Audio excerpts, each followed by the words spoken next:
Hey everyone, welcome back. Not getting Cash App notifications for payment or activity. This is almost always two settings that got turned off. Both are in your iPhone settings, not inside the app. First, go to your settings app and then scroll down or search for Cash App and make sure allow notifications is switched on. If this is off, Cash App alerts will never appear on your phone.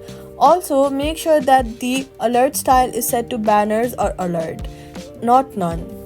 Then, check if do not disturb or focus mode is turned on or blocking any notifications. Swipe down from the top right corner and look for any focus icon that's lit up.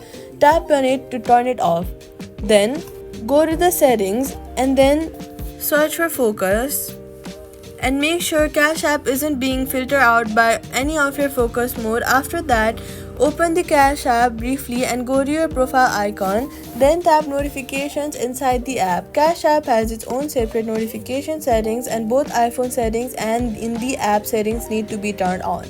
If you've done both and still aren't getting alerts, sign out of the Cash App and sign back in to force notification refresh. So all you gotta do is turn on Cash App notifications in iPhone settings, check focus mode isn't blocking them, and then enable them inside the Cash App too.